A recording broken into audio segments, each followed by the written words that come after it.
सफा पर्यंत विशाल तिरंगा यात्रा शिक्षाविद तथा समाजसेवी त्रिदेव सार सहयोग आज एक विशाल तिरंगा यात्रा आयोजित हो जाइछि।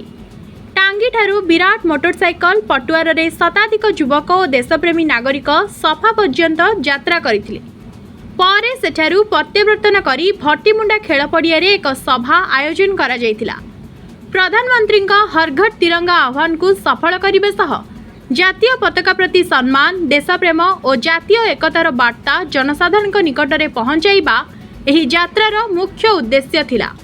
तिरंगा पताका तले समस्ते एकत्रित होई देशर अखंडता और एकता को सुदृढ़ करिवार संकल्प नेइथिले।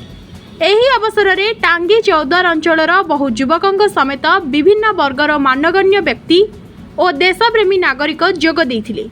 विशाल मोटरसाइकेल पटुआर और हाथ में तिरंगा धरी युवगोष्ठी उत्साहपूर्ण अंशग्रहण में समग्र अंचल देशप्रेमर भावना मुखरित होइतिला।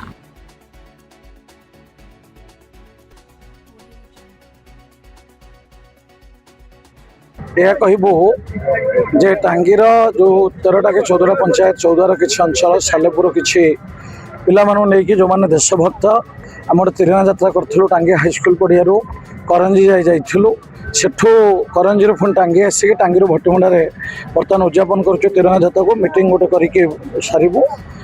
यार लक्ष्य हूँ पिला भीतर देशभक्ति जागृत करवा आ पिला मनर आसवा दरकार जे मो पाई मो देश प्रथम। यदि आपड़ कहे आपड़ एमती अनुप्राणित क्या द्वारा हेले मो अटल बिहारी वाजपेयी तो प्रधानमंत्री थे द्वारा होते बर्तमान जो मोर प्रिय प्रधानमंत्री नरेंद्र मोदी द्वारा जी कि देशपाई 24 घंटे 22 घंटा 20 घंटा कम कर मोर इच्छा अच्छी आगामी दिन में निस्वार्थपर भाव ये पाई केमी सेवा करी कौन से स्वार्थ न रखी देशर विकास रे जो आमर चिंतन अच्छी प्रधानमंत्री 2047 मसीह विकसित भारत पर 2036 विकसित ओडिशा दरकार अच्छे तापाई आम चेष्टा करूँ। बहुत पिला मो आशा करुच्छे पाखापाखि 1000 बाइक वर्षा है भी पिला उदा कि रैली जाइए पर वर्षा छाड़ीगला 1000 बाइक 2017 18 2000 भाई पिला थिले आउ 40 किलोमीटर रैली प्राय मु जानिबार एटा गोटे असंभव थिला।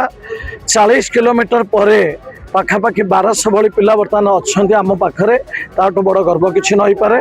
मुझे शेषर कहबी मो जीवन सबकिछि होछि भारत माता तेणु मुझे गोटे लाइन कहबी भारत माता की जय भारत माता के भारत माता के वंदे वंदे वंदे जय हिंद।